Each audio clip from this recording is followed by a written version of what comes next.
Hi, and welcome to a new episode of the Lightleaders. Today, I'm with Loren Lockman. Hi, Loren. So Hey there, how are you? I'm great. And I'll do a little intro for this episode, starting with me personally. I've been on a journey of becoming mainly vegan 4 years ago and mainly raw a year and a half ago, and even a lot of fruits. And now the past few years, really mainly fruitarian. And looking at it, many aspects of my health and rewiring my Western diet that I started with and the usual lifestyle Western young people might go into. And through that, I've done a series of interviews. So I've had Josh X, I've had Eli Marty, I've had Brian Rabella, I've had Dr. Doug Graham, and I've had Professor Spira.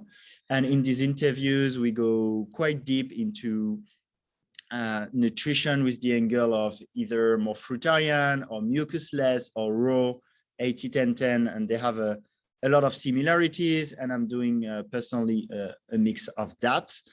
I've looked into also water and different modalities, and with Loren today we'll talk a lot about water fasting. And so I'll put chapters in the video so you can go to where you want while you watch. You can see the chapters on YouTube. I also share that because I've done quite a few interviews on those topics. It might be pretty advanced, and that's for you to know. So Loren, the Lightleaders, the podcast for people who have already been exposed to a lot of modalities in spirituality and in health. So probably they aren't, let's say, someone on a standard American diet who starts having a disease and discovers what fasting is. It's sure potentially people like in Costa Rica or in Bali who have friends who have done like crazy long fasts and they've tried it themselves and they already know about it, but still have quite a few questions. And that's me too. So that's for the context of this interview. Thank you everyone for listening. You can like, share, subscribe. And thank you so much, Loren, for joining the show today. No, it's a pleasure. My first question, Loren, before we get into it, is what are you grateful for today? Well, we only have an hour and 20 minutes, so I'm going to have to cut it short. I'm grateful for virtually everything. I live in paradise. You understand that, being in Bali. I'm grateful for the amazing people that surround me. I have an incredible team here, both 15 or so Costa Rican employees, as well as roughly half a dozen volunteers. I'm grateful for the 30 plus clients that are here that allow us to do this amazing work and actually be able to survive doing it. I'm grateful for the ability to share this information that has changed so many lives over the last 30 plus years I've been coaching people, and so much more. Thank you, Loren. That's beautiful. I'd love to start with a little bit of your personal story. Maybe Sure. keep it like relatively short, so keep the discussion interactive, but so people can know where you come from, both like on a personal level and also what led you, I guess, how it led you to do what you do today. Sure. Well, I suspect that in many ways my story is probably not so unusual. I think a lot of people who wind up helping other people with health usually have their own issues, and certainly that's what happened for me. I was on a sort of a common trajectory. I graduated from university with a degree in finance and economics, and I went into the commercial real estate business. I did quite well. I was the youngest officer of a second largest company in Washington, D.C., and was left there to start my own firm. And life was good, except that I didn't really like what I was doing. It was just a good way to make money. And that's what I was focused on because that's the climate I was in. And what happened for me was, fortunately, at 23, I got very sick. And I got much worse with 3 years of medical care. Finally woke up to the fact that medicine is strictly about suppressing symptoms with toxic substances and surgery, and realized that if I wanted my health back, I was going to have to figure it out on my own. I set out to do that. I started studying nutrition many years earlier at 14. And so I went back to that and realized that didn't help me. Conventional nutrition it occurred to me that there must be a natural diet for human beings. And so I was focused on trying to figure out what that was. And as I did my research, I came across all kinds of things and ultimately stumbled upon a book that I'm sure you're familiar with called Rational Fasting. And this is a book written by Professor Arnold Ehret around 1929, if I remember correctly. And the book blew my mind. He was talking about going weeks without food. It seemed a little crazy, but at the same time, it made some sense to me. And because nothing else was really helping me, and I tried all kinds of things, including herbs and homeopathic remedies and chiropractic and et cetera, I decided to try fasting. I didn't really know what I was doing.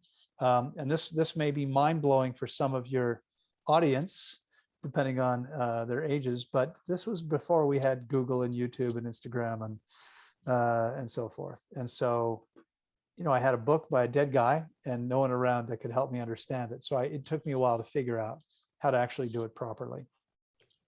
By the time I understood fasting, I realized there were places out there you could go to get supervised in a fast. There were actually more then than there are now. Many of those places have fallen by the wayside. There were a whole bunch of people who were contemporaries of Herbert Shelton, who grew up, you know, they considered the modern father of fasting, really brought it back to the culture. But like Shelton, I mean, Shelton died in 1985, and a lot of these guys died off over the last 20 years or so. And there are very few people stepping up to take their places. And so, but I looked around at the time and thought, I wasn't impressed with what was out there in terms of places that one could go. Most of them were very clinical. It felt way too much like a hospital. You know, I thought, this is not the kind of place I'd want to be for a month. And so I set out to create the best fasting center possible. And this was because what fasting did for me was even hard to describe. And it just gave me back my life, brought me to a higher level of health and vitality than I'd ever experienced before. And so I thought, this is something I want to share with people. And, you know, it's interesting because I'd had a variety of different experiences, and it sort of seemed like everything sort of brought me to the same place. Like I was the right guy to run this place. And I opened Tanglewood so I could help as many people as possible. In March, that will have been 27 years ago. And since then, I've taken more than 10,000 clients through fasts averaging 26 days. So, you know, I know some people, I mean, today, most people know fasting, they think of 16 hours without food. You know, our average client fast is 26 days. Every session, including this one, will have 4 or 5 people going 40 to 42 days. And a few that do 10. We have 2 guys leaving tomorrow who did 11 days. But almost everybody here, we got about 32 people here. Everybody else is here to do 21, 26, 30, you know, up to 40 days or even a little more. And that's, well, thank you for that little intro. So Tanglewood, Yeah, that's sure. in Costa Rica. And yeah, already have quite a few questions. But and just to add, and you're also into permaculture and growing fruits and on a raw food diet, right? And is that? Well, is I'm just experimenting. I'm just experimenting with a raw vegan diet. Okay, but your website says you've been raw vegan Yeah, since it'll be 31 years next week. Yeah, okay. 31 years, which is good because, I mean, there is a reputation sometimes in the, so just for the listener, we'll do a little bit on nutrition and then the main will be on water fasting.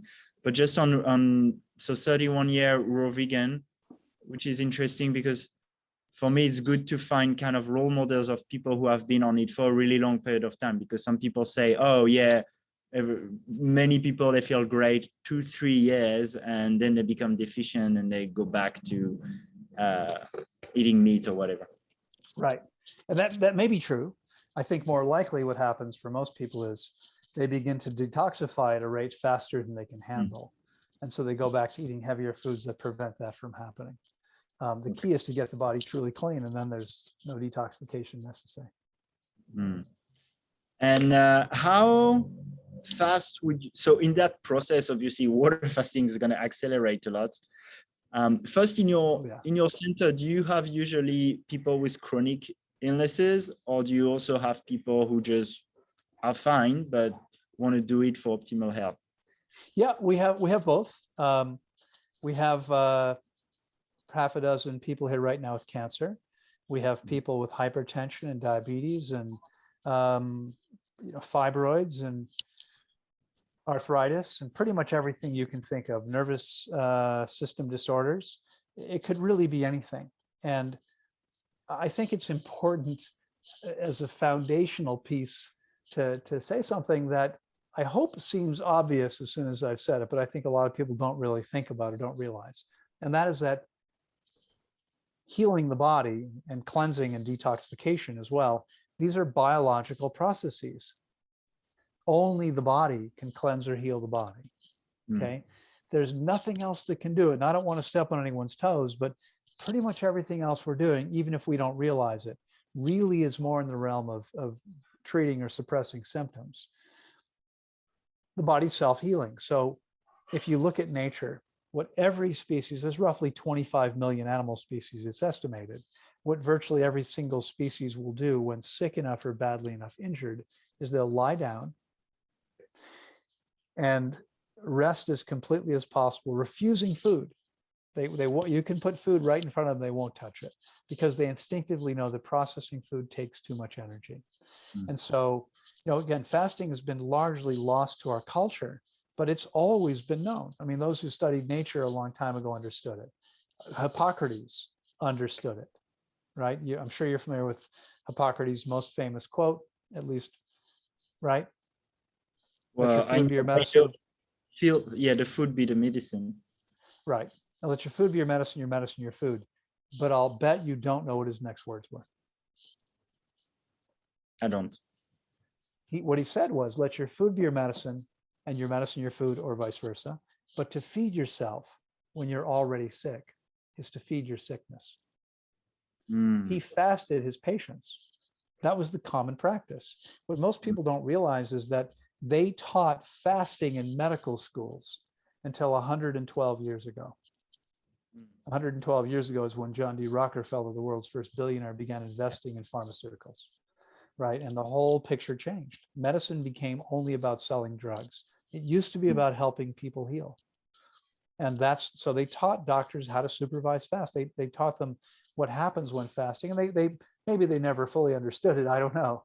But I'm not sure how many people had so much experience with it, but it's an amazing thing when we understand what it does. And the reason it works so universally is because if something can heal, it's going to heal more efficiently and more effectively when we get out of the body's way. Okay, and so you talked about the rate of detoxification, and actually the podcast I just did was with Professor Spira, who's working with Arnold Ehret's mucusless diet system. And he's a lot about transition, and that a lot of people, yes, they go too fast and then they go back. So I guess if someone has a really serious condition, you recommend water fasting because there's not much time. And then for someone like me who's transitioning towards fruits and feeling pretty healthy and strong and energized, would you still recommend water fasting? And I'm asking because at the moment I'm mainly on fruits, and I feel pretty good, but I can feel it's already, even for my mind, a change of lifestyle, going less to the delicious rural restaurants, and there's some discipline involved. So I'm thinking probably that's good enough. But sometimes I'm thinking, I could add water fasting, but I'm afraid I'm going a little bit too fast if I do.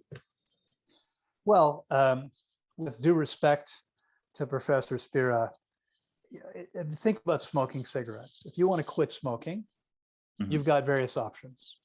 Okay, you can use a gum or a patch, or you can vape, or like something like that to slowly wean off of it, or you can simply stop smoking.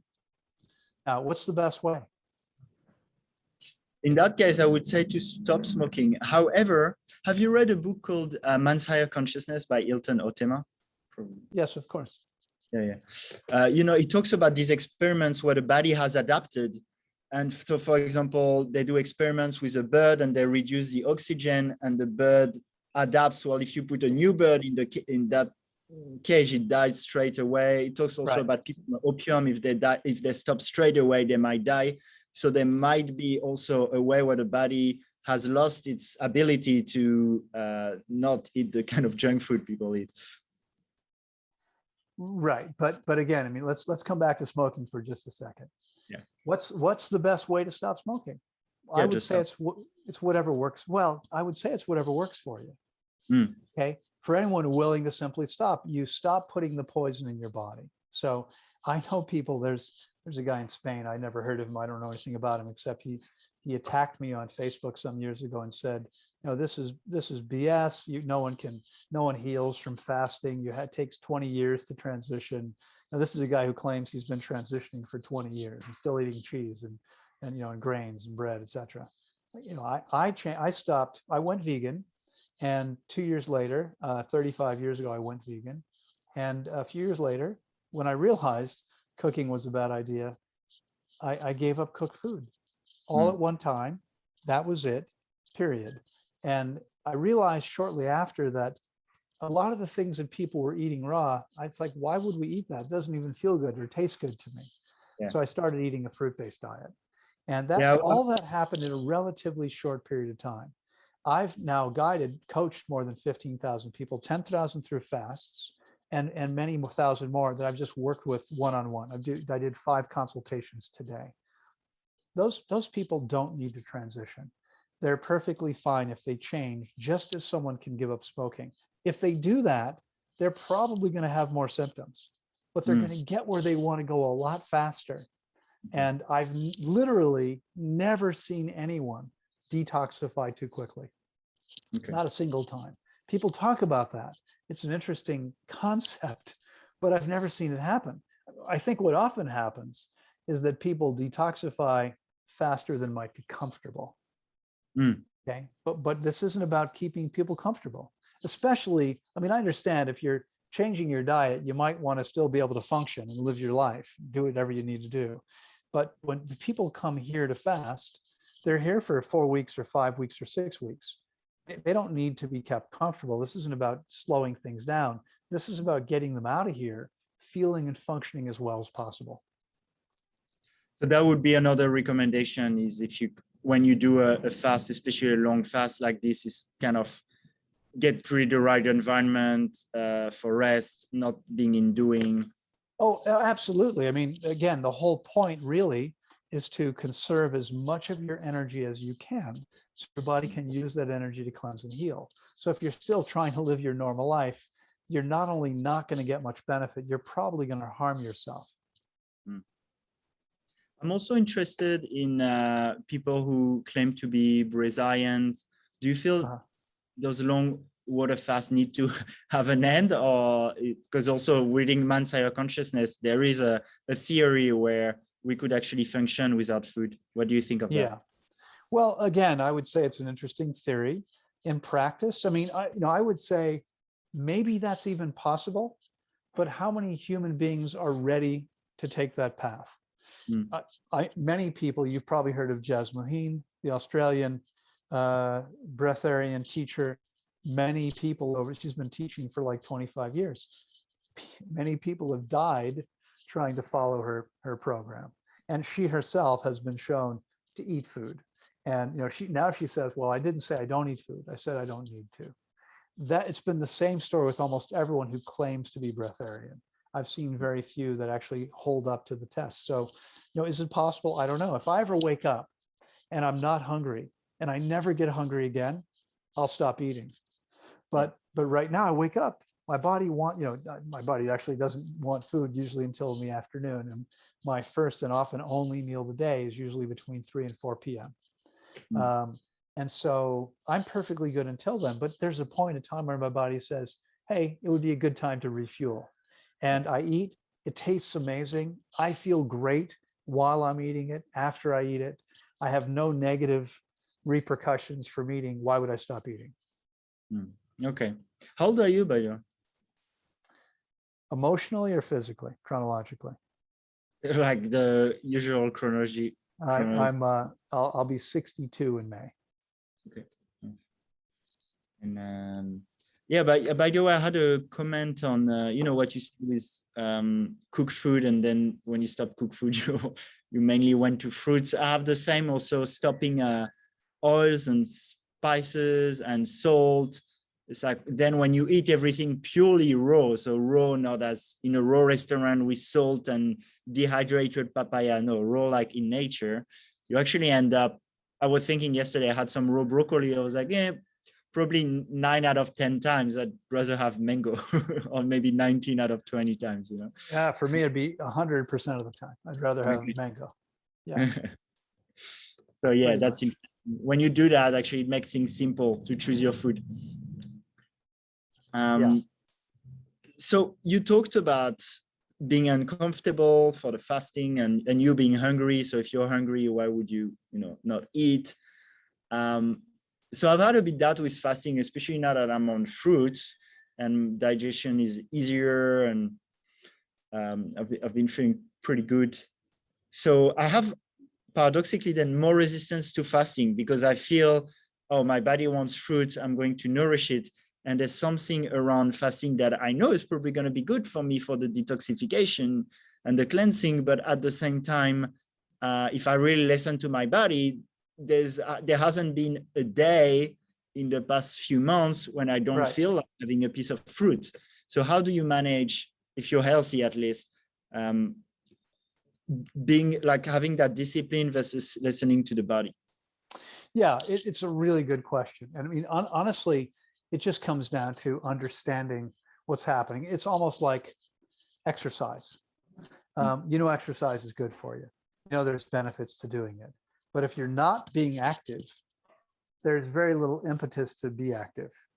If you're not doing anything, let's say you injure yourself and you can't move for a month. When you're done, it there's nothing really that's going to make you get off the couch except your knowledge that it would be good for you to do it. Your body is saying, no, stay here, lay here, don't do anything. It's the same. So now there's a distinction, I suppose. Again, most of the people that I work with, and I think most of the people in our culture today, are dealing with chronic issues.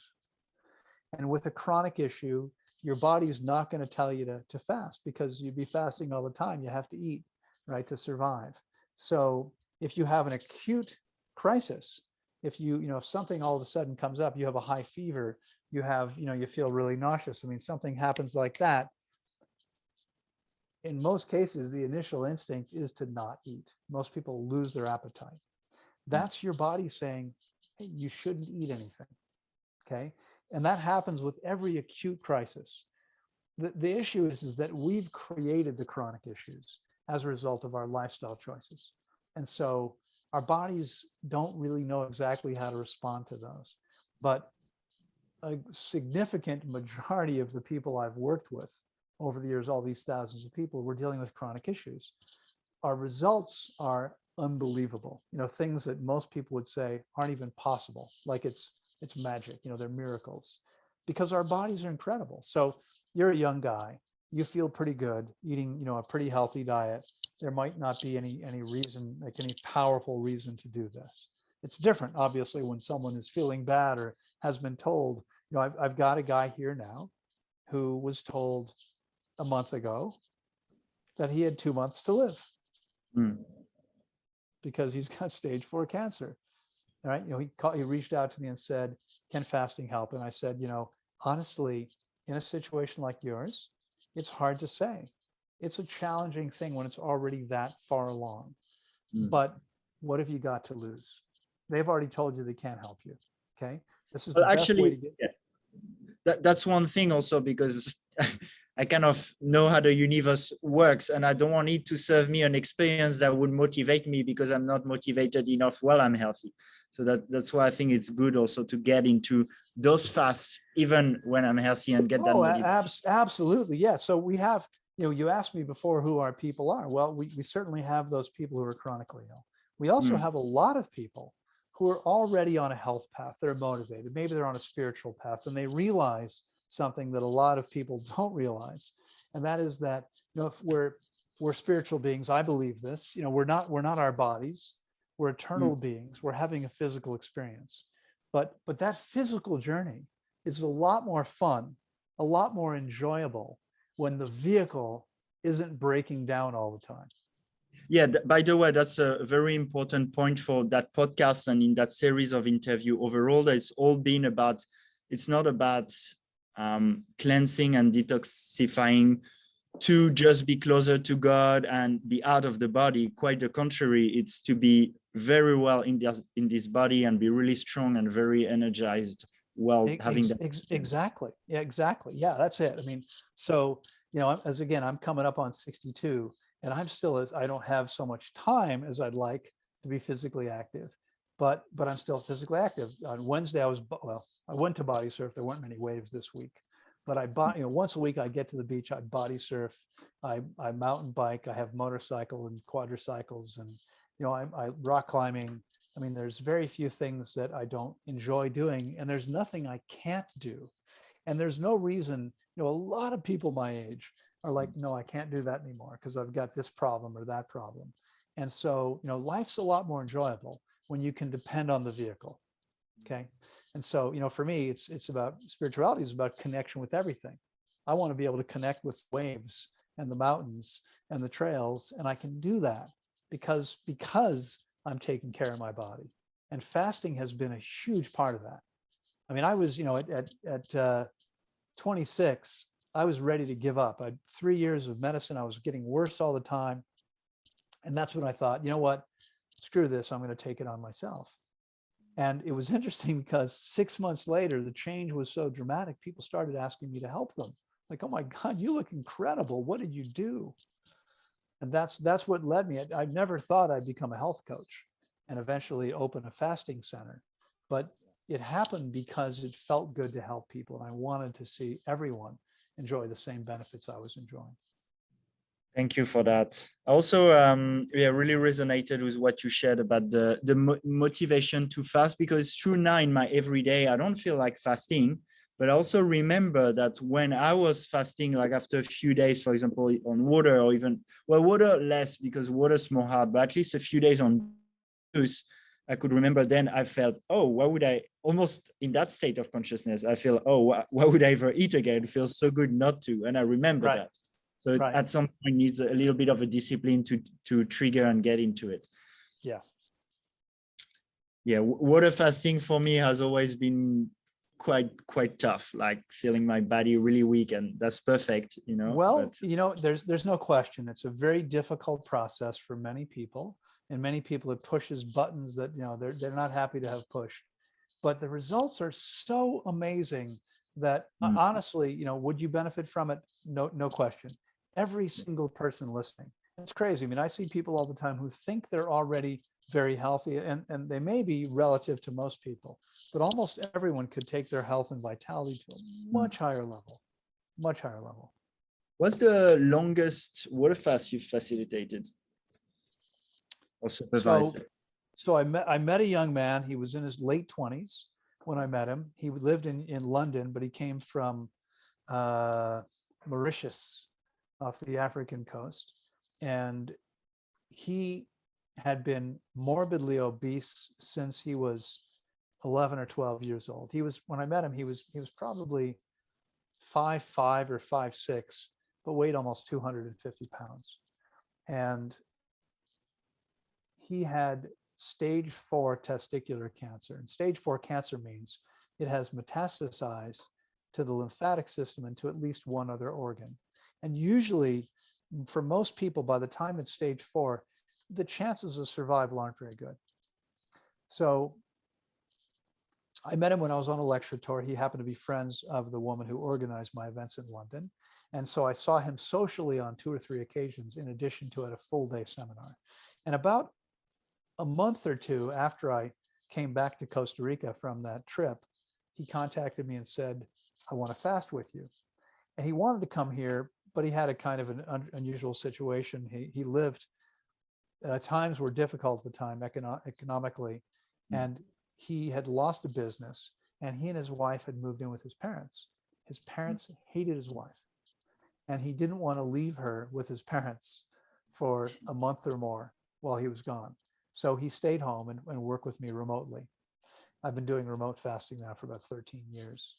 And we actually now have a very cool program where there's daily group calls, videos, an email from me every day, etc. Anyway, he worked with me remotely.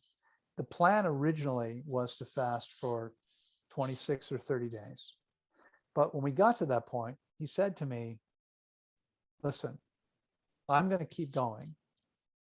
And I'd like you to guide me, but I'm going to keep going with or without you. I said, okay, I'll guide you. At a certain point in time, I said to him, listen, I think this is long enough. I think you should stop here. Okay.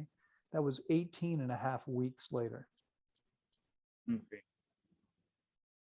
He fasted for 4.5 months. When he was done, there was no trace of cancer. They couldn't find it. Oh. Nice. Yeah. And are you only into water fasting or also into juice fasting? Well, no. So before I really understood water only fasting, I learned about drinking juices, and I did a lot of juice feasting. My longest one was 4 months. My last one was 120 days, and it was powerful. And then I learned about water, and I did a week on water, and I thought, holy crap, this is like 10 times more powerful than 4 months on juices. And so I never went back to juices. And since then, I've really come to realize that we can never improve on nature. So I think we can agree that apples and oranges and grapefruits and papayas and mangoes and durians, etc. These are all perfect foods for the human body, right? How do we improve on perfection? Yeah, there's something not natural about juicing. It's a process. It's completely unnatural. I mean, we put something through a machine. It's funny because people have this idea like juices are better than eating the whole food. No, they're not. They're overly concentrated. They're largely oxidized. They're fragmented. We lose some of the nutrients that are tied up in the fiber. And so, I realized I don't think of juices as being healthy things. I mean, for me, it's like a guilty pleasure. Every once in a while, I'll have a glass of juice because it tastes good, right? Because it's very sweet because there's no fiber, and so it's like this rush. But I don't really think it's healthy. Day-to-day basis, I have a juicer, maybe 2 here. Don't use them. On a day-to-day basis, I have 1 or 2 mono meals per day: papaya, watermelon, mangoes, bananas, pineapples, salads, 2 or 3 times a week. That's it. When I travel, I mentioned to you before we went on the air here that when I was in Ubud just a few weeks ago, I wound up eating way too much gourmet raw food. You go to Alchemy or Sayuri's? Well, I was staying about 600 meters from Alchemy. Oh yeah. Right there in the community behind it. What's that called? Penastanan? Yeah. Yep. And I had a little moped, and it was really easy to get there. I had 2 meals at Moksha. I went with friends. They took me there one night for dinner. It was delicious. And one of my friends said they've got some amazing things on their lunch menu that aren't on the dinner. So we went back about 3 days later and had lunch there. The food there is delicious. And then I wound up at one more place. I can't remember what it's called, but they do an open mic night on Wednesdays. And Sayuri's, right? What is it? Sayuri's healing. Maybe, I don't remember. I think that's it. They didn't have a lot of raw, but I had an amazing meal there too. Did you have the gravlax? the papaya? I had a breakfast burrito and that's Sayuri's. Yeah. And some drink, and I think a dessert. And it was again, it's the kind of thing where I don't eat that way very often. The food tastes amazing. The next day, I definitely don't feel quite as energetic. I do find though that, and I'm sorry for those, but now when I go to Alchemy, I ask about. So there's a papaya salad at the salad bar, and I used to think, oh, that's great, I'm getting the papaya salad. It's still quite healthy. But even in a place like Alchemy, they add coconut sugar in the preparation, and vinegar and salt. And same at Sayuri's, they put sugar in a lot of the sauces. Right. And even now with my new taste buds, I can feel. I was there. They opened a restaurant in Uluwatu too, so like my I partner heard, really but I enjoys. heard it's less raw. Yeah, and then my partner really enjoys the vegan and often the raw, but it's less raw, and even it's like a lot of salt, a lot of oils, and now I'm quite sensitive to it. And even Yeah, things like, yeah, the breakfast burrito at Sayuri's, or the papaya salad at Alchemy, or the food at Moxa, which is beautiful, but a lot of beautiful. ingredients, Yeah, a lot of absolutely. fats, and it's hard Yeah. now. Yeah, personally, my preference is if I'm going to eat that kind of food, that's as clean as possible. But that's not how most restaurants do it. Yeah. No, even those like raw restaurants here in Ubud, and actually it made the transition a bit harder because there's more temptation. Yeah. Exactly. Yeah, it's easy here. Where I am, there are no restaurants. We Yeah. have amazing fresh fruit. We're here on site. We've got more than 200 varieties of fruit growing, Uh, and it's incredible. We have amazing fresh fruit every day. There's really nothing else. It's not hard to do. mm. Okay, I have a question. Actually, I have something I really wanted to ask you because I'll share my screen for a second Sure. because I remember I've had a few people recommending that I interview you, and I didn't know you a few months ago, so I looked on. Oh, okay, he's a lot about water fasting, and then a lot of the people I've interviewed recently, they love distilled water. I've been drinking mainly distilled water, so I looked at what you said on water because you talk about water fasting, and I was quite surprised that you're not as much into distilled water. No. And then when you explain it, and I look at the comment, where was it? You say distilled water isn't nature's cleaner because it doesn't exist in nature. Rain and all precipitation contains mineral and is most certainly not distilled water. I've actually replied to you here, but you probably haven't seen it. Oh, And no, I'm so so far behind on YouTube comments. yeah, I'm sure. So here in Bali, I have a TDS meter, and I measured rainwater, and it comes with 0 particles per million. So am I missing something? Why do you think it's not distilled? I don't know.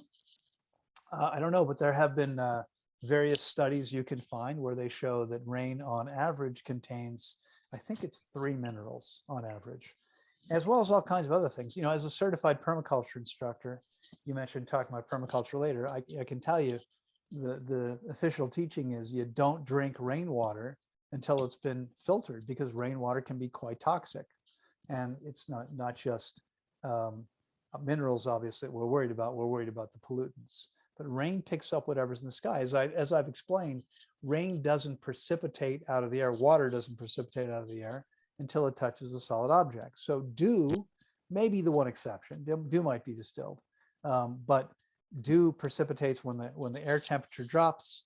The water in the air will, because the cooler air won't hold as much water, precipitates out on solid objects. But it's not just falling out of the air. It has to hit a solid object first. So rain clouds are formed where there are clouds of pollen or dust or minerals, and otherwise nothing forms. So I'm not sure if it's the meter. I can't comment on your experiment. I don't know what you did. Yeah. Or, Well, I've measured a lot of things, and the meter is pretty accurate. So okay. I would say here in food, it's less than 1 per million. Doesn't mean 0, 0. Maybe you can go into decimal, but it's pretty usually distilled. They say it's good if it's like 2 or less than 2 or 3 per million. Purely distilled would be 0, and that's what it comes up with here in the north of Ubud, which is not a polluted area. Right, but clouds of pollutants can be traveling from some major city in some other part of the globe. You don't know the rain is falling through who knows what. There's several issues. I mean, as I'm sure you're aware. Spring water would come from rain anyway, so we would have that already, right? But spring water goes through the entire hydrological cycle, and by the time it bubbles up out of the ground, it's picked up minerals in a natural way. If we add minerals to the water, it's not the same thing. Your body recognizes that. What a lot of people say about the minerals that are contained more in the earth or the rocks is that they're not assimilated by the body. I think it has to do with having a carbon or not, like the same difference as. That's right. They're inorganic minerals, but we're not trying to assimilate the minerals. We just need them to be there so the body can actually use the water. Drinking distilled water isn't very hydrating, and it removes electrolytes from your body. Look, think about magnetism. If I've got a positively charged and a negatively charged magnet, they're going to attract each other regardless of what they are. Like this one's not going to go, oh, I don't like that one, I'm going to look for some other negatively charged magnet. That's what I've heard distilled advocates say. Well, the negatively charged distilled water only bonds to the positively charged pollutants in your body. But that's ridiculous. It's going to bond with anything that's positively charged, including calcium, magnesium, potassium, and sodium, and one other of the body's main electrolytes. I forget which one now. Okay, so these things are being escorted out of your bloodstream.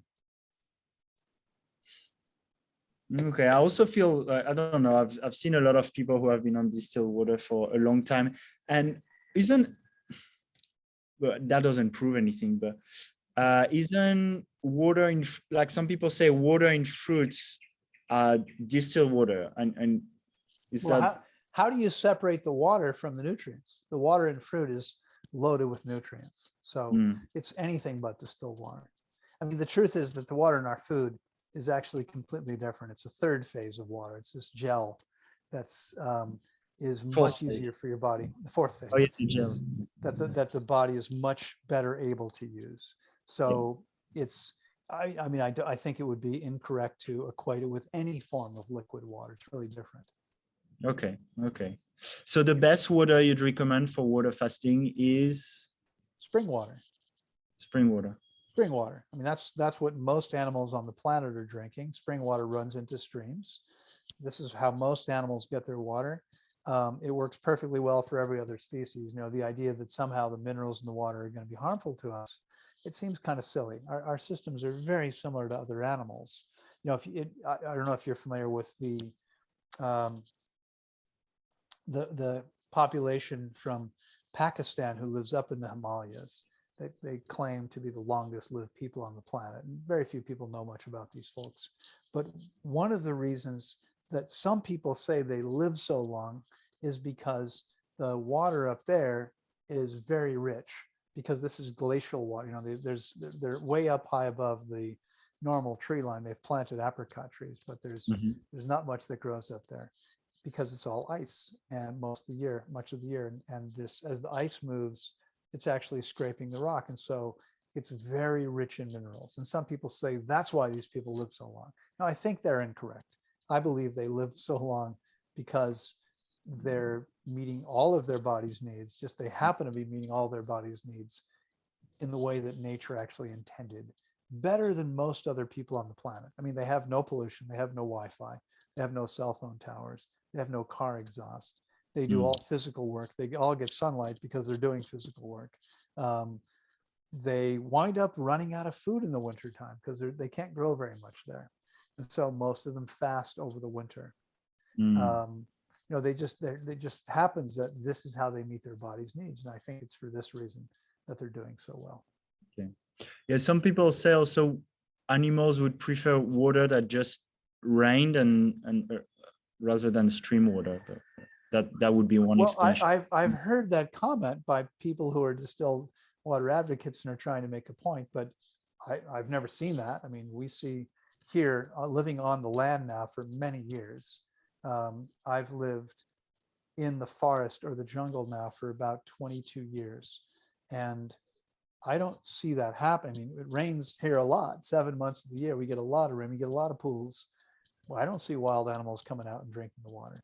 They're getting their water from the springs and the streams most of the time. Okay, well, thank you. That's yeah, an interesting one. Like, because obviously, if you do water fasting, it's better to try and choose the best water. That's all you put in your body. Yeah, absolutely. Do you have any recommendation with the kind of spring water? Because they're not all equal, I guess. Well, I mean, the issue with spring water, as you say, they're not all equal. The fact that something's coming up out of the ground doesn't necessarily make it fit for consumption. So I think the emphasis on total dissolved solids is a mistake. Again, you know, we want there to be naturally occurring minerals in the water. That's what every other species is consuming. We want to make sure there's not a bunch of garbage in there. Unfortunately, humans have polluted much of the groundwaters. The water tables are often polluted, and that means that water may be coming up, but maybe you don't want to drink it. You'd probably want to have a spring tested. One of the reasons we're located where we are is there was a spring on site. And so we had the water tested. The water was virtually perfect. And we still have it tested every few months because conditions can change in nature. And so we want to make sure it's safe to be drinking ourselves. You see me sipping it, as well as to be giving it to our clients. It always has been. By the way, one thing that about the inorganic minerals that I potentially wouldn't want in my body and led me also to stop salt. Do you eat salt? No, but that's different. The thing is, again, the inorganic minerals that show up in water, I mean, you can't see them. If you put salt in here, it'll change the way the water looks, unless it's incredibly diluted. If we add salt or any other mineral to the water, it's different. Your body recognizes that. But because the minerals in this water came in as part of the natural hydrological cycle, the body doesn't flag those as being something unnatural to us, and it doesn't affect us. Salt, as you know, is toxic to us. I don't eat it. I haven't eaten salt. I gave it up way back in my 20s, and that was a long time ago. Again, I probably got some at some of the restaurants in Ubud, but there probably hasn't been any since then. My body had a chance to clean some of that garbage out. But as you probably know, salt raises blood pressure. When the body, I'll tell you just a funny quick story. About twice a year, I'll get an email from a client, usually someone who completed a process with me, either here or remotely. Maybe it's been 2, 3, 4, 6 weeks since they finished their process. And they'll send me a message that says, I woke up this morning and I had edema everywhere. I was all swollen. What's going on? And I'll respond by writing back and saying, what did you eat with salt in it? And they'll usually say something like, how did you know? Although I had a woman once, we were talking about Australia, I had a woman once from Australia who wrote back and said, I didn't eat anything with salt in it. I said, okay. So she scheduled a consultation with me. We get on this call and I said, so what did you eat? And she said, miso soup and sauerkraut. Now, you're probably aware that both miso soup and sauerkraut are loaded with salt. So, having gotten her body clean, I mean, some people eat salt every day and there's no response to it. But if you get your body clean enough with a 21 to 30-day water fast, which is what most of my clients are doing, you're going to notice it big time. Your body's going to react. That's also the curse of being more pure on detox, is you become so sensitive.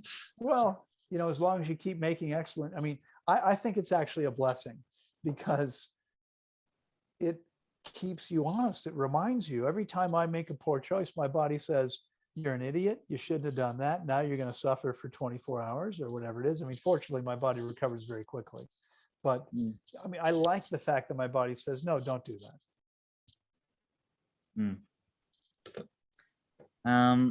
We're in Bali and people have open minds here.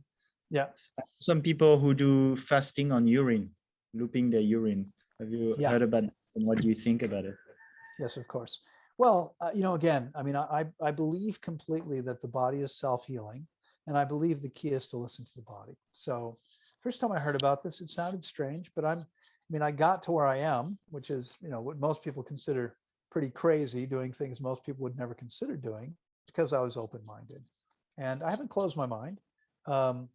Some people say, I don't have an open mind. I say, well, it's not so open, my brain's going to fall out. If you understand physiology, and I've studied physiology extensively, I will in the next month or so be teaching MDs about some of the physiology involved with water fasting. I have an MD who's a client who teaches a course to other MDs, and he's asked me to teach this aspect of it. So it's been clear how the kidneys work for well over 100 years. And our kidneys' primary job, there's two jobs that the kidneys are responsible for. And they are removing all the toxic substances from the bloodstream, because all the garbage winds up in the bloodstream.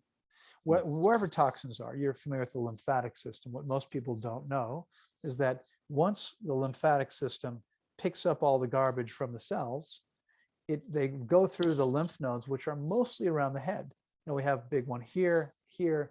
We have half a dozen of them behind our head. And all these lymph nodes, they're like filters. Once the body's done what it's going to do, whatever's left is dumped into the thoracic duct, which is a major vein leading back to the heart. It's dumped into the bloodstream. Why? Because from there, it gets pumped directly to the kidneys. This is how we get rid of the most of toxins in the body. Certainly, there are some solid wastes that are eliminated through the colon, but most of the toxic stuff is eliminated through the kidneys. Okay, and urine contains up to 300 different chemicals, including household cleaning products and personal care products and pharmaceuticals and environmental pollutants and so forth. So that's the primary job, is getting those poisons out of the bloodstream. The second job is maintaining the perfect balance in the bloodstream. So I'll give you a simple example. Potassium and sodium are two of our most important electrolytes. When I say important, it's because, if your calcium or magnesium is out of balance, these are other electrolytes in the bloodstream. And I think calcium is the one I forgot to mention earlier, is also positively charged. These electrolytes, if they're out of balance, there'll be some issues, but you're not going to endanger your life. Okay. But if your sodium and potassium aren't where they should be, if those levels aren't where they should be, your heart might stop, or you could have a seizure and die. And so they're kind of important. And they're not equal, but they have to be maintained in a specific proportion to each other.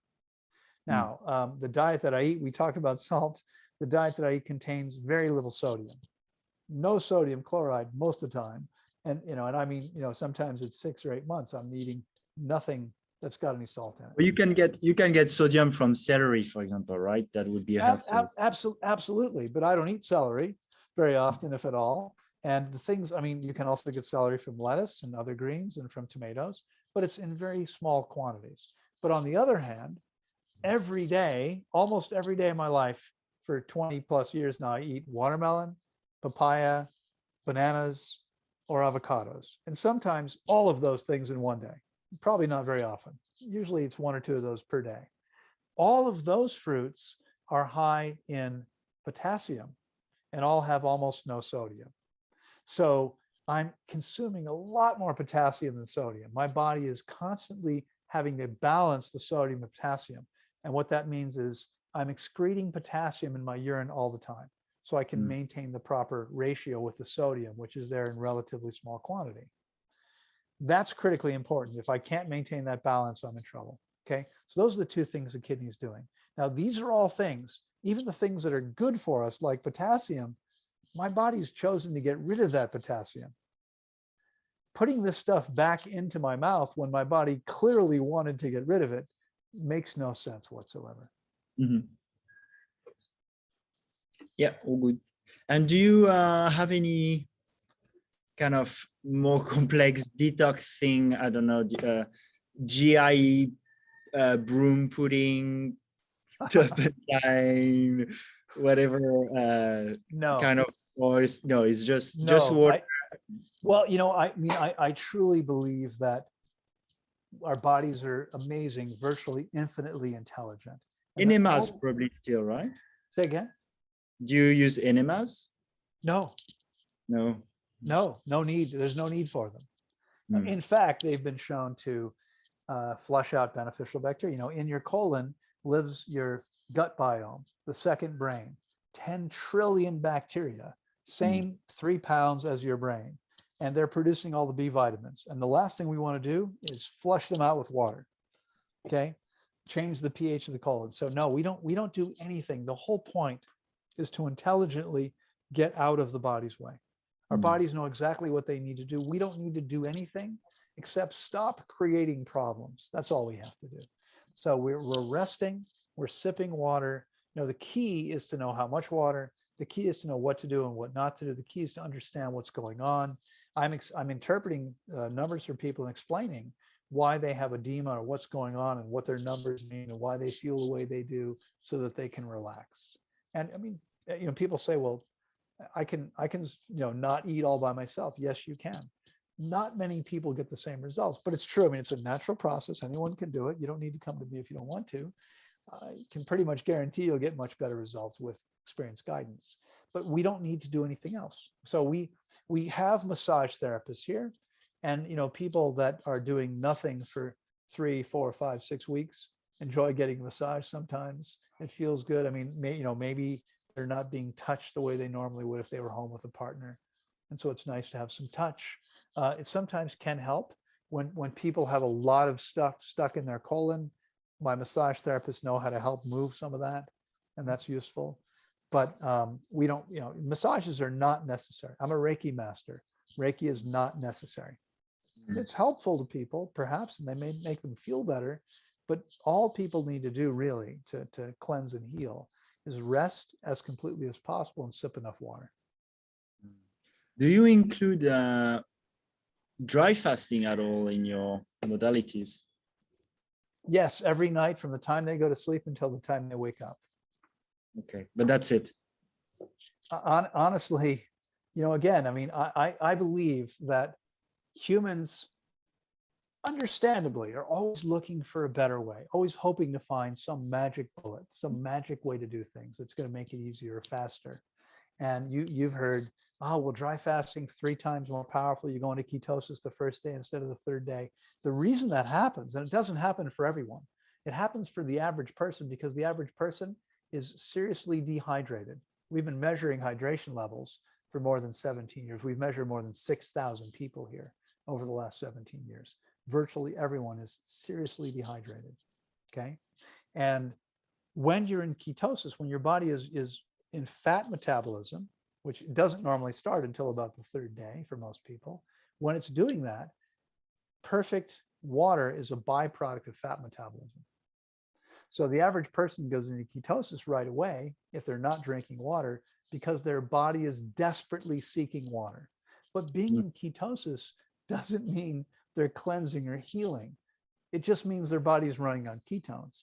If your body is desperately trying to get enough water to stay alive, it's not doing a lot of cleansing and healing.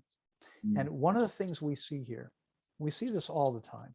We see people, in this group, I've got 1 or 2 people who have a significant amount of dry fasting history. And what they found eventually, most of them was they still didn't get the results they wanted. So they come to me. And the first thing that happens is we start to get them hydrated, and all the things they thought they'd healed, they didn't heal. All the symptoms come back. The symptoms were suppressed because nothing happens without having enough water. I'll give you an example, just one. We had a guy here back over the summer, his first fast with me. He was 30, I think he was 36 or 30, 35 years old, somewhere in that range.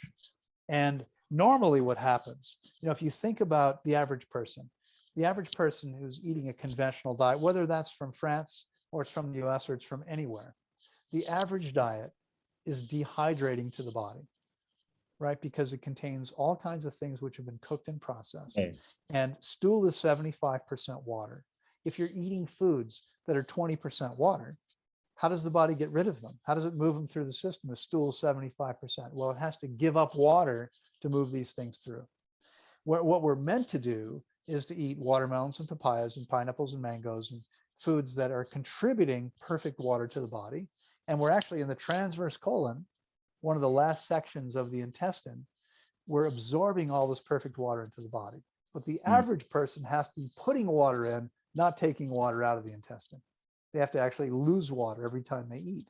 And so most people get more dehydrated every day, every week, every month, every year of their lives.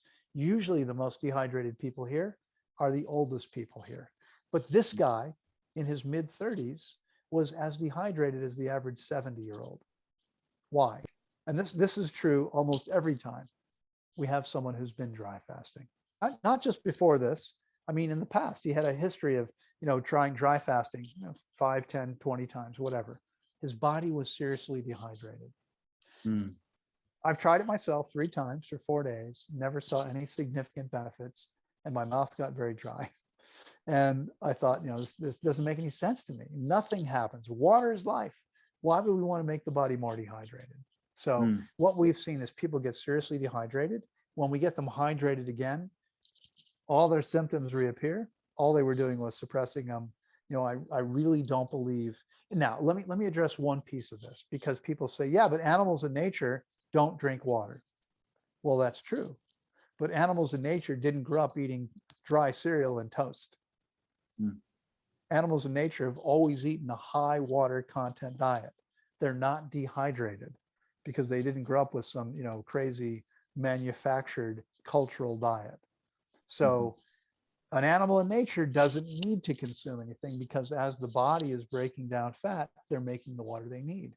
But if your body is dehydrated and you have between, let's say 10 and 20 pounds is typical, according to one study, 10 to 20 pounds of old hard material in your body. The mucoid plaques, right? Exactly. It's like a giant sponge. And every time you eat or drink, it's absorbing water, and you never get hydrated until you get rid of that stuff, which we do with 21 days fasting or longer. No enemas, no colonics. All we need to do is fast long enough and properly. And at the end, we're going to be excreting all kinds of stuff. So when you say properly, what do you mean? Well, I mean, resting as completely as possible, not doing anything that's actually harmful to the process, that's taking energy from the process, getting enough water. And we have to be careful, because if you don't drink enough water, you'll get dehydrated and you'll throw off your electrolytes. If you drink too much water, you'll get dehydrated and you'll throw off your electrolytes. So we have to understand exactly what to do. I've sort of worked out, people at Tanglewood drink on average between 2 and 3 times as much water per day as people drink at my largest competitor, True North in California. People from True North never eliminate old hard material. I have a old acquaintance friend who worked there for 8 years as an MD, supervising fasts. He doesn't believe mucoid plaque exists. We see it with every single client, except the ones who every single day I'm saying to them, you got to drink more water. The people who aren't drinking enough water don't eliminate this stuff. What quantities? Well, it varies from person to person, but for most people, it's going to be between 4 and 6 liters during the process every day. And the only way we can know what someone needs is to properly interpret all their daily vital signs. So here we look at blood pressure, pulse, temperature, blood sugar, oxygen saturation in the bloodstream, body fat, muscle mass, and water in the body. And then from there, we calculate various things like their lean hydration numbers. And so it's interesting because we can actually see when someone drinks water. We can't see looking at the body. We can see from their numbers where the water is going. Oh, look, this tells us you're rehydrating old waste in the intestine. And this number means you're holding extracellular water. You have some edema or some mucus that wasn't there yesterday. This number means you're actually rehydrating your body while you're fasting. And while you're on eating your fruits during the day, do you still drink water, or do you rely on fruits to hydrate you fully? Well, it's interesting because, so if we were to take all of our clients and divide them into different groups, and we have people who have a history of dry fasting, we have people who've been eating a raw vegan diet, we have people who eat conventionally. The most dehydrated people we see invariably by far are people who've been dry fasting. The next most dehydrated people we see are fruitarians. I'm a fruitarian, but they're fruitarians who don't drink water, which is what a lot of them do now. Okay. What happens? Well, again, it's your water kind of. Yeah. And the water is perfect. The problem is they still have this giant sponge in their bodies. You've got 5 to 10 pounds of old hard waste in there, and it's absorbing water. Until you get rid of it, even then it makes no sense not to drink water. Even then, I live on fruit, and I spend hours a day talking. Okay. I do 4 or 5 hours of consultations on Zoom every day. I give a lecture every day, and I talk to 30 clients here in person every day. And so I'm talking for hours a day. And because of that, I'm slowly sipping water throughout the day. Okay. Not much less than most people, but it definitely helps when you're talking a lot to have something coming in. Okay. Yeah. But no, I mean, I think, again, I think it's a mistake. And when we see this all the time, people coming in thinking they're hydrated because they eat well, we see their numbers and they're always shocked. And it's amazing what happens when we can actually get them hydrated. Everything changes. I truly believe that hydration is the single most important thing we could measure.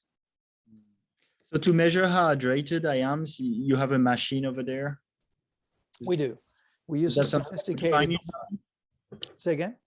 Is that something I could find in Bali, if I'm curious? Yeah, you could probably find one. I'm sure there are probably people who offer services where they can, do all kinds of diagnostics to see how you're doing. You might even, you can order a scale. I mean, there are bioimpedance scales that will tell you how much muscle mass and body fat and water you have. These devices were designed by an inventor, an American inventor, for the U.S. military, the U.S. government, when they were in the first Gulf War. That was like 30 years ago. They had personnel in desert conditions. They wanted to be sure they didn't get dangerously dehydrated. And so this was the first portable technology that allowed them to measure someone's hydration level. Now, there are various things you can do to get a sense of it. You can pinch the skin on your hand here and see how quickly it bounces back. Right here above the knuckles, you pinch it, it should immediately snap back. Okay, you'll see people that are dehydrated that you pinch it and it slowly goes back. Okay, but that's not a measurement. We're actually measuring it, and the technology is not perfect, but it's pretty good. Now, again, you can get one of these machines for $30 or $40. Wow. We use a device that was about $500. It's a lot more sophisticated, and it's pretty good. Then, as I mentioned before, I figured out how to interpret their vital signs about 20 years ago, and I now teach this to doctors. And this allows us to see what their blood volume is. Okay, I mean, without trying to measure all their blood, how do we know if someone has enough blood? And your blood volume is changing all the time, because every day, even if you're not bleeding, your body is retiring 2 million blood cells. Not every day, every minute. 2 million blood cells are taken out of circulation because they're worn out, they're tired, they're damaged. In order to replace them, the body can recycle a lot of materials, but blood is mostly water. So in order to replace them, you need to have enough water available in the body. And when we're fasting and the body is trying to use water to rehydrate old waste, to keep the body hydrated, to make enough urine to filter all the garbage out that's coming in through the lymphatic system and it's already in the bloodstream, all these things the body's trying to do, we need to take more water in. So we have a couple different tools we can use to see what's going on for somebody. Okay, that's awesome. And maybe if you have a link or some more information, I might put a link for buying those like little scales. It's 15 to you have 15 minutes more, let's say 10, right? And I'd like to start being conscious of your time and wrapping it up. There's one important thing I feel, closing more that fasting topic, is breaking the fast. How do you break the fast properly? Because that's very important. Yeah. Yes, it's critically important. Most people aren't going to be in such dire situations, but if you don't do this correctly, you can put yourself in serious distress.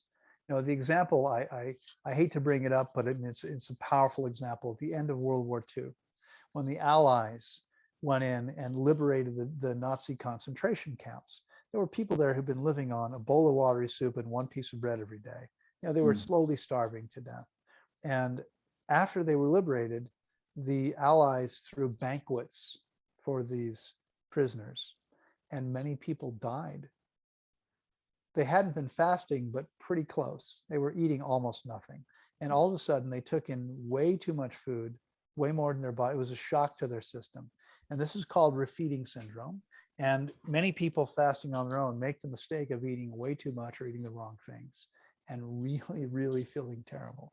So what happens to most people is, most of our clients, when I started off, people were allowed to come, and then they could decide, they could pay as they went, they could decide how long they could fast until they felt like they were done. That was fine. What happened was, within a few years, we were having such amazing results. We tried advertising twice. We never saw any results from that. But we've stayed full now for nearly 27 years because the results are so amazing. And so what happened was, No, our set, we used to be open all the time. Now our sessions are usually 10 weeks long. And I need to know when someone's leaving, because we're going to have someone else coming in the same day to fill that space. We have people waiting to get here. Right now we're completely full. We have people that want to be here. We don't have space for them. And so we need to know when someone's going to be done. And so it's not as natural. It's not like you can just go until your body's done. But the truth is that would take most people 6 to 8 weeks anyway. And that's just the fasting part. Then we have the refeeding piece. So most of our clients are here for 4 or 5 or 6 weeks. When it's time to break their fast, because they have to get on a plane and go back to their family or their job or whatever their life is, they're probably not hungry. Their body wants to keep fasting because fasting is allowing the body to cleanse and heal, which is what it wants to do. And so we have to very gently, slowly bring them back from nothing to normal amounts of food. So by the time they leave, they got plenty of energy and are ready to go do whatever their life requires of them. We do that by slowly introducing food. So the first day they have 5, if it's 21-day fast or longer, they start with 5 tiny meals of 2 ounces, high water content fruits like watermelon or papaya, or fresh out of the coconut water. Nothing in a bottle, nothing packaged. That's not the same. It's oxidized and often rancid. So the second day, every day the quantity goes up. The meals get a little further apart. We go from 5 meals to 4. And by the end of the week, people are eating normal quantities, but it goes up stepwise a little bit each day, a little bit at a time. This works really, really well. At first, it's funny because people will say, I remember a couple of years ago, we had a young woman. It was her second day of refeeding.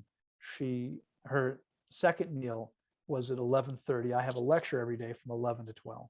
And there's one day where the meal's at 11:30. So she was gone for a few minutes. She comes back and I said, how was it? I was in a break, and what I was saying, he had some watermelon. Watermelon's not very calorically dense.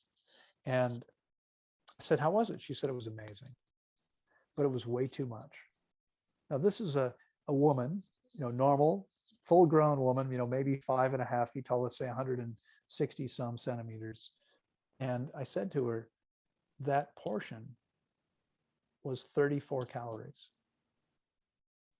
34. I mean, the average person eats a meal, of 1,000 calories or so. This is 3% of what the average person's eating. How could it be too much?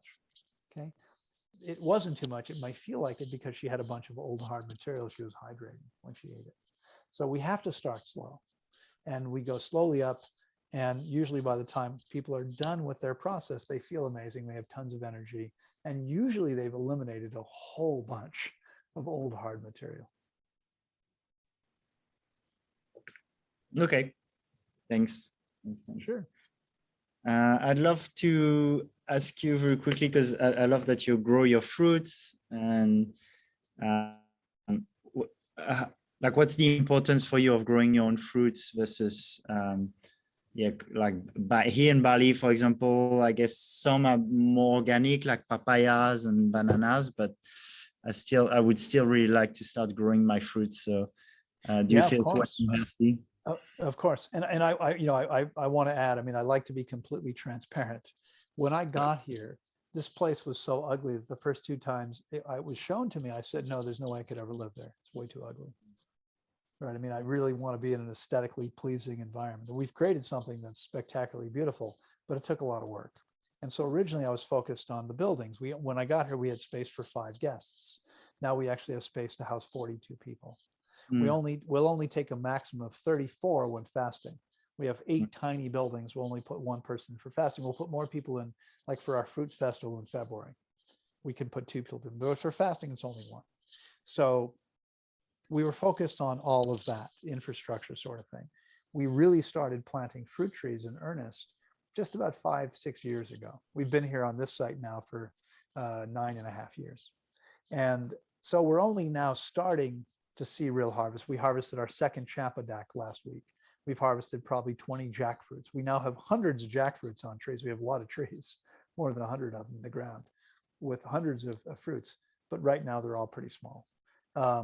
We harvest a lot of mangoes in season, avocados in season.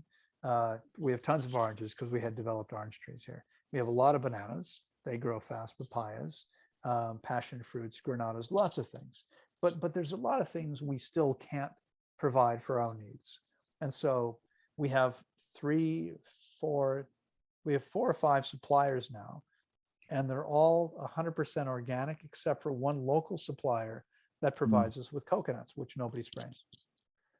So Okay. they're not organic, but they're organic anyway. Yeah. Um, And but the importance is, I mean, first of all, we want to make sure that the food really is high quality. yeah. I'll give you a quick example. We grow a lot of bananas, and I'm not a huge fan of Cavendish bananas, but the Cuban red bananas, the manzanas, the apple bananas, some of the bananas are amazing. So usually we have apple bananas all the time. We have lots of them planted here.